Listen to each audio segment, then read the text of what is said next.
Hello दोस्तों, कैसे हैं। उम्मीद करते हैं अच्छे होंगे। देखिए, हमारी जो ये दूसरी वीडियो है भौतिक विज्ञान की एमसीक्यूज की, जिसमें टॉप 50 क्वेश्चनों को हमने रखा है। तो इसमें ये अभी तक के भौतिक विज्ञान के हम एमसीक्यूज की सीरीज चला रहे हैं, जिसमें हम बात करते हैं। आज हमारी दूसरी क्लास है एमसीक्यूज की, यानी कि मल्टीपल चॉइस क्वेश्चन। ठीक है, मैं उम्मीद करता हूँ कि यहाँ से आपको आगामी एग्ज़ाम एसएससी, एनटीपीसी और ग्रुप डी के लिए ये बहुत हेल्पफुल होगी। ठीक है, चलिए आगे बढ़ते हैं।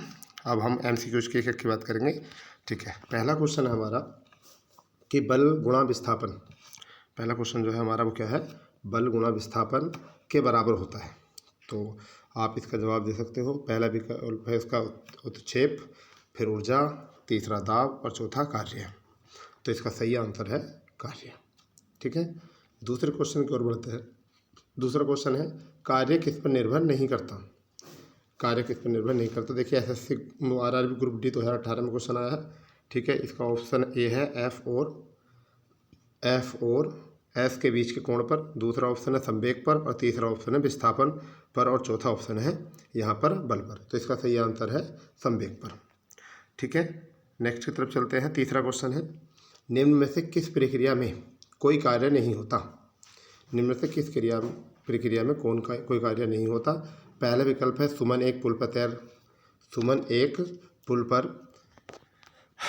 तैर रही है, दूसरा एक इंजन ट्रेन को खींच रहा है, एक पवन चक्की कुएं से पानी निकाल रही है, और एक गधा अपनी पीठ पर वजन ले जा रहा है। तो तीसरे का सही आंसर है एक गधा अपनी पीठ पर वजन ले जा रहा है।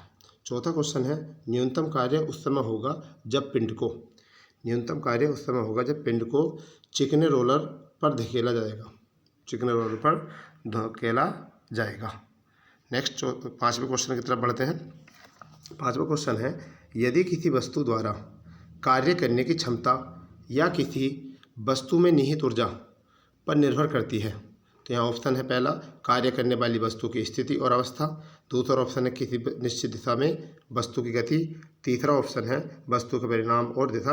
तो देखिए यहाँ पे इतना ही हो गया आपको। यहाँ से पहला विकल्प बिल्कुल सही है कि कार्य करने वाली वस्तु की स्थिति और अवस्था। छठा क्वेश्चन है हमारा गति करती हुई एक कार विपरीत दिशा में आती हवा का सामना करती है, कार पर हवा द्वारा किया गया कार्य होगा। तो पहला ऑप्शन धनात्मक, दूसरा ऋणात्मक, और तीसरा अपरिमित, और चौथा शून्य। तो इसका सही आंसर होगा क्या, ऋणात्मक। ठीक है, नेक्स्ट की तरफ बढ़ते हैं।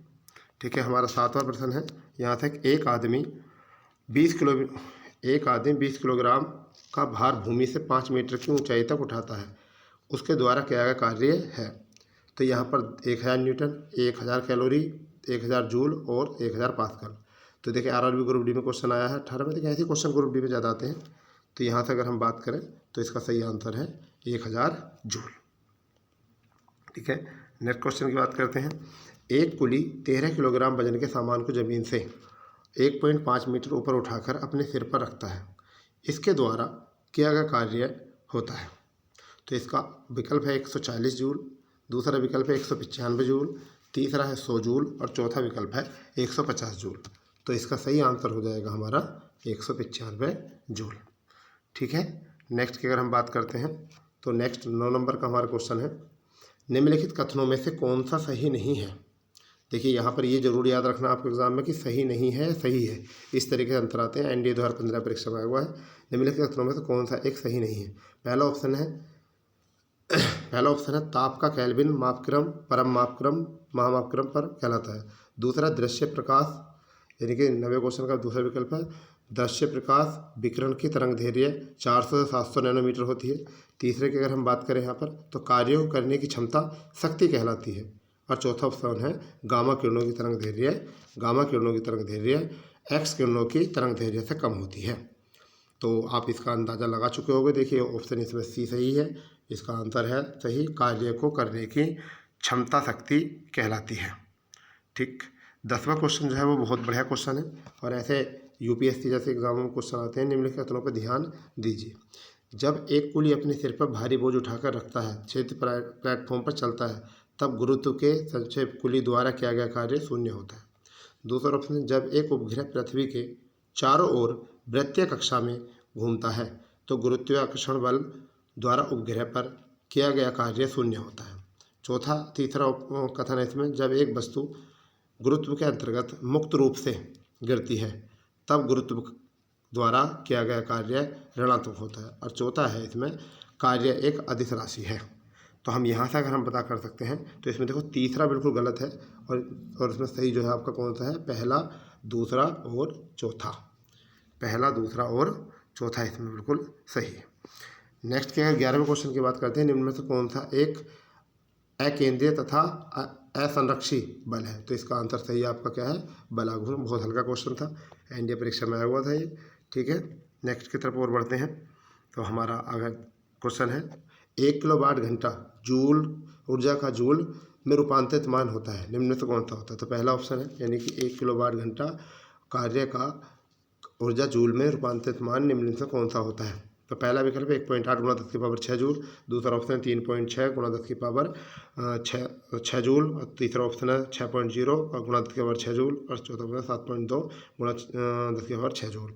तो इसका सही आंसर जो है वो है आपका 3.6 गुणा 10 की पावर 6 जूल।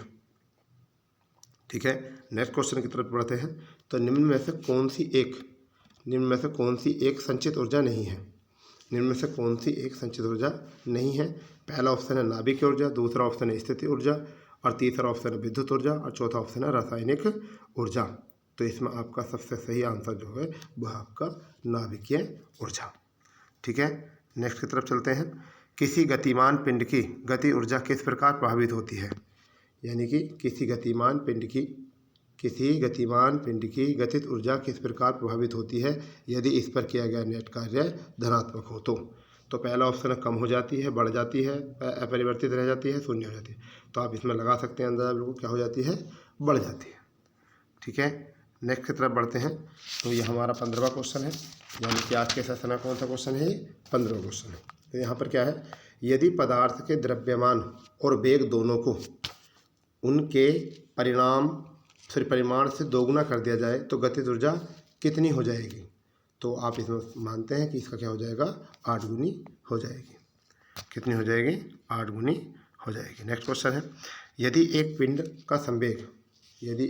का संवेग दोगुना कर दिया जाए तो गतिज ऊर्जा हो जाएगी। तो गतिज ऊर्जा हो जाएगी, पहला ऑप्शन है 1/4, अपरिवर्तित, 2 गुनी और 4 गुनी। तब इसका सही आंसर हमारा क्या होगा, 4 गुनी।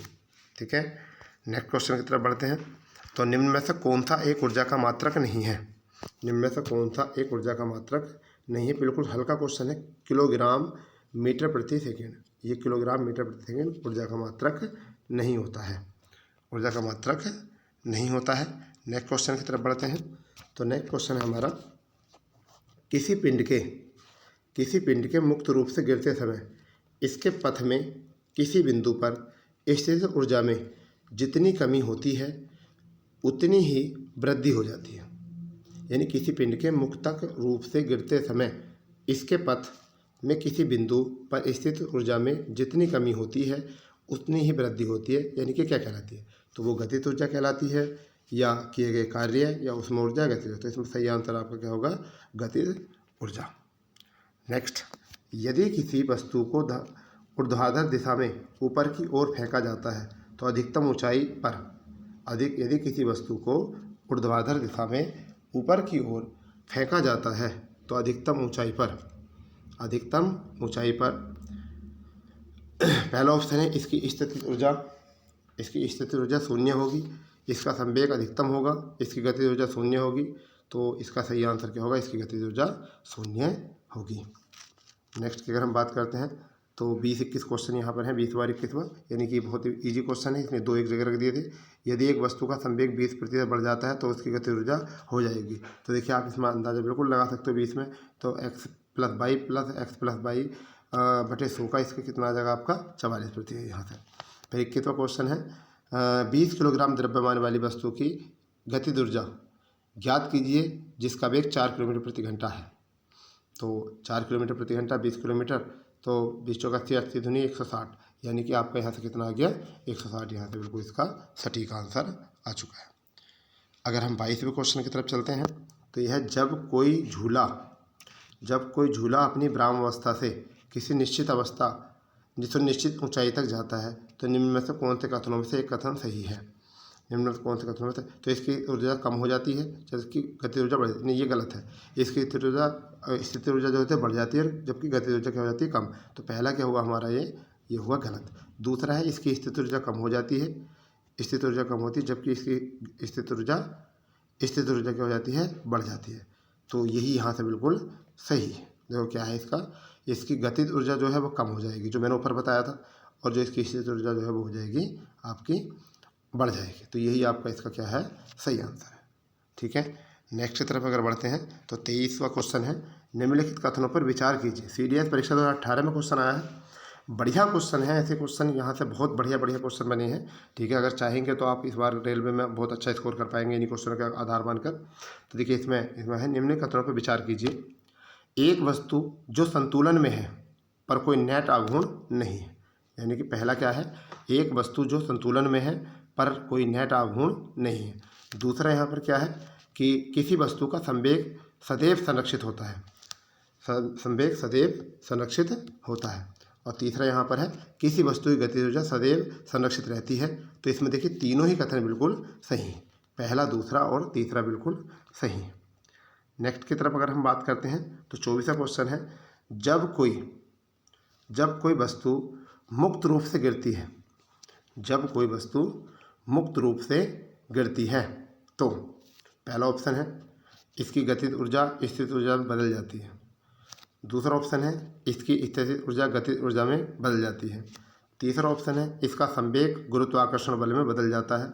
और चौथा ऑप्शन है इसका गुरुत्वाकर्षण बल संवेग में बदल जाता है। तो देखिए आप यहाँ से अंदाज़ा लगा सकते हैं, क्वेश्चन को पढ़िए आराम से। तो इसका सही आंसर हो जाएगा इसकी स्थिर ऊर्जा गतिज ऊर्जा में बदल जाती है। ये वेरी इंपॉर्टेंट क्वेश्चन यहाँ से बन जाता है। फिर ये भी बहुत अच्छा क्वेश्चन है, छोटे एग्जाम में आ जाता है कि एक घड़ी की कमानी में होती है। तो इसमें आपको पता ही है बिल्कुल स्थिर ऊर्जा, यानी घड़ी किस पर काम करती है, स्थिर ऊर्जा पर काम करती है। इसका सही आंसर हमारा क्या होगा, स्थिर ऊर्जा। ठीक है, नेक्स्ट तरफ करते हैं, ये भी बहुत इंपॉर्टेंट क्वेश्चन है।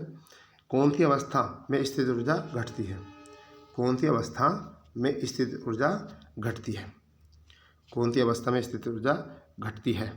तो देखिए पहला है स्प्रिंग में संपीड़न करने पर, गलत है बिल्कुल, क्या है, बिल्कुल गलत है। दूसरा स्प्रिंग को खींचने में, ये भी बिल्कुल गलत है। गुरुत्वाकर्षण बल के विरुद्ध गति करने पर, ये भी यहाँ पर बिल्कुल क्या है, गलत है। फिर है पानी के हवा का बुलबुला उठने पर, यही इसका बिल्कुल करेक्ट आंसर है। यानी कि इसका मतलब हुआ ऑप्शन यानी बी और केवल 4, यानी कि पानी में हवा का बुलबुला उठने पर क्या होता है, स्थिर ऊर्जा घट जाती है। जबकि इन तीनों में क्या हो जाती है, स्प्रिंग में स्थिर बढ़ जाती है, स्प्रिंग खींचने पर भी सब में क्या हो जाती है, स्थिर ऊर्जा बढ़ जाती है। ठीक है, नेक्स्ट की तरफ अगर चलते हैं, 27वां क्वेश्चन हमारा क्या है, क्या कह रहा है, इसमें देख लेते हैं। यदि कोई पिंड 20 मीटर से मुक्त रूप से गिरता है और 5 मीटर की दूरी के गिरने के पश्चात वस्तु अपनी, तो अब यहाँ ऑप्शन देख लेंगे। पहला ऑप्शन है कुल ऊर्जा का 1/4 भाग हानि होगी। दूसरा है स्थित ऊर्जा के 1/4 भाग में हानि होगी। तीसरा है स्थितिज ऊर्जा के 1/4 भाग में वृद्धि होगी। और चौथा है कुल ऊर्जा के 3/4 में वृद्धि होगी। तो यहाँ पर इसका सही आंसर है स्थितिज ऊर्जा के 1/4 भाग में की हानि होगी। यानी कि क्वेश्चन पढ़ लेते हैं, कोई पिंड 20 मीटर की ऊंचाई से मुक्त रूप से गिरता है, 5 मीटर दूरी तक गिरने के पश्चात वस्तु की अपनी स्थितिज ऊर्जा के 1/4 भाग की हानि होगी। इसका सही आंसर ऑप्शन बी। नेक्स्ट अगर देखते हैं तो हमारा है 28वां प्रश्न। तो देखिए ऊर्जा के बारे में निम्न में से कौन सा कथन सही है, ऊर्जा के बारे में निम्न में से कौन सा कथन सही है। पहले की अगर हम बात करें तो ऊर्जा उत्पन्न की जा सकती है और नष्ट भी की जा सकती है, ऊर्जा उत्पन्न की जा सकती है और नष्ट भी की जा सकती है। दूसरा ऑप्शन है ऊर्जा उत्पन्न की जा सकती है किंतु नष्ट नहीं की जा सकती।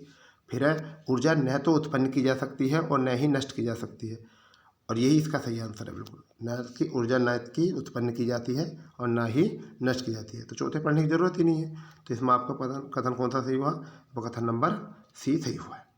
ठीक है, 29वां क्वेश्चन हमारा क्या कहता है, धरती से टकराने से तुरंत पहले यदि 2 किलोग्राम द्रव्यमान की वस्तु की गतिज ऊर्जा 400 जूल है तो इसे किस ऊंचाई से गिराया गया था।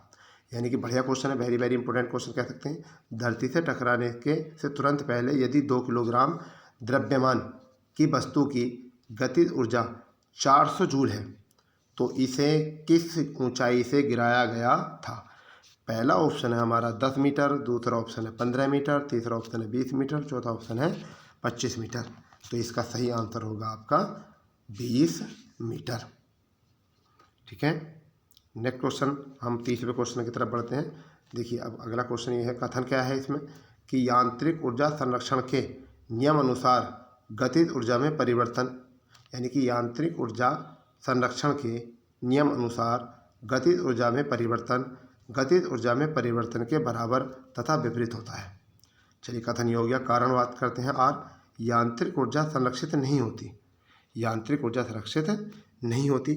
अगर हम यहाँ से बात करें तो कथन ए और कारण, यानी पहले की हम बात करें कथन ए और कारण आर दोनों सही हैं, परंतु आर ए का सही स्पष्टीकरण है। दूसरा है कि कथन ए और कारण आर दोनों सही हैं, तो इसका सही आंसर जो होगा वो सही आंसर आपका कारण आर और ए, यानी कि इसी कथन ए सही होगा परंतु आर गलत होगा। ठीक है, अगर हम नेक्स्ट की बात करते हैं तो विद्युत मोटर में आपका यहाँ पर सही आंसर क्या होगा, विद्युत ऊर्जा को यांत्रिक ऊर्जा में बदलता है, विद्युत ऊर्जा को यांत्रिक ऊर्जा में बदलता है। अगर नेक्स्ट की बात करते हैं कि 32वां, जल खींचने वाले विद्युत पंप द्वारा हम बदलते हैं, जल खींचने वाले विद्युत पंप के द्वारा हम बदलते हैं। तो इसका सही आंसर है विद्युत ऊर्जा को स्थितिज ऊर्जा में, विद्युत ऊर्जा को स्थितिज ऊर्जा में। अगर हम नेक्स्ट की बात करते हैं तो देखिए तीसरा सूची 1 और सूची 2 को मिलाइए। तो विद्युत हीटर क्या काम करता है, विद्युत हीटर जो काम करता है वो किसका काम करता है, विद्युत ऊर्जा का ऊष्मा का संरक्षण। तो इसका आपका पहले का जो हो गया है वो चौथा। ठीक है, फिर यहाँ पर बोला विद्युत बल्ब क्यों काम करता है, तो विद्युत बल्ब जो काम करता है वो विद्युत ऊर्जा का प्रकाश ऊर्जा में रूपांतरण। तो इसका आपका कौन सा हो चुका है, वो हो चुका है तीसरा। समझ गए नहीं। अगर हम बात करें कोयले को जलाने पर क्या होता है, तो तीसरे का अगर हम बात करें तो क्या होता है, कोयले का रासायनिक ऊर्जा में ऊष्मा का रूपांतरण। ठीक, अगर आप चौथे की बात करें तो भाप इंजन में क्या होता है, उसमें ऊर्जा का। तो इसका भी, तो अगर हम यहाँ से अंदाज़ा लगाएं तो कौन सा इसका सही होगा, इसका जो होगा आपका यानी कि पहले का चौथा, ए का चौथा, बी का तीसरा और सी का पहला और डी का आपका दूसरा। ठीक, आगे बढ़ते हैं। 34वां क्वेश्चन जो हमारे सेशन का है वो है सौर ऊर्जा रासायनिक ऊर्जा में किस समय बदलती है। सौर ऊर्जा रासायनिक ऊर्जा में किस समय बदलती है, तो ज्वलन से नहीं होती है, संक्रमण से नहीं होती है, प्रकाश संश्लेषण। ये हमारा सही करेक्ट आंसर क्या है, प्रकाश संश्लेषण। यानी कि प्रकाश संश्लेषण से क्या होता है, सौर ऊर्जा रासायनिक ऊर्जा में परिवर्तित हो जाती है। ठीक है, नेक्स्ट क्वेश्चन की तरफ आते हैं। तो कार्य करने में मानव द्वारा प्रयुक्त ऊर्जा होती है, कार्य करने में मानव द्वारा प्रयुक्त ऊर्जा होती है। तो पहला ऑप्शन है स्थितिज ऊर्जा, दूसरी विद्युत ऊर्जा, तीसरा रासायनिक ऊर्जा, चौथा नाभिक ऊर्जा। तो इसका सही आंसर है रासायनिक ऊर्जा। ठीक है, अगर हम 36वें प्रश्न की तरफ चलें तो यह निम्न में से कौन सा एक परंपरागत ऊर्जा का स्रोत है। ये बहुत अच्छा इंपॉर्टेंट क्वेश्चन है। निम्न में से कौन सा एक परंपरागत ऊर्जा का स्रोत है, तो ज्वारीय ऊर्जा नहीं होता, फिर भूतापीय ऊर्जा नहीं होता है और आपका सौर ऊर्जा भी नहीं होता। इसका आता है जैव मात्रक ऊर्जा। सही आंसर क्या है इसका, जैव मात्रक ऊर्जा। नेक्स्ट, एक सेब, बढ़िया क्वेश्चन है। एक सेब के भूमि पर गिरने पर होने वाली ऊर्जा स्थानांतरण का सही अनुक्रम क्या है। सही अनुक्रम, देखिए ऐसे विकल्प जो होते हैं ना हमें सारे डाउट होते हैं, तो इसमें आपका सही जो है वो सी है। गुरुत्वीय ऊर्जा, गुरुत्वीय स्थिति ऊर्जा, उसके बाद में गतिज ऊर्जा, फिर उसके बाद वायु में उसमें ऊर्जा, फिर भूमि और सेब में उसमें ऊर्जा और ध्वनि ऊर्जा। बाद में वो ध्वनि पर यानी कि आवाज़ करेगा। ठीक है, और हमारा जो आज का सेशन का लास्ट प्रश्न है वो है आपका ये 38वां। एक स्नो बोर्ड मोटी रस्सी के सहारे किसी पर्वत पर 5 मीटर प्रति सेकंड की दर से ऊपर की ओर गतिमान है। यदि 3000 वाट की शक्ति का उपयोग हो रहा है तो उस पर कितना बल लगाया जाएगा। देखिए ये यूपीपीसीएस 2019 में क्वेश्चन पूछा है।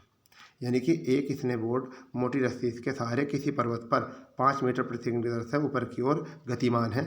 यदि 3000 वाट की शक्ति पर उपयोग हो रहा है तो उस पर कितना बल लगाया जाएगा। तो पहला ऑप्शन है 50 न्यूटन, दूसरा 100 न्यूटन, तीसरा 600 न्यूटन और चौथा 15000 न्यूटन। तो इसका सही आंसर होगा आपका 600 न्यूटन। तो दोस्तों आज की हमारी जो वीडियो है हम इसे यहाँ पे समाप्त करते हैं और मैं मानता हूँ कि ये क्वेश्चन आपके लिए बहुत हेल्पफुल होंगे।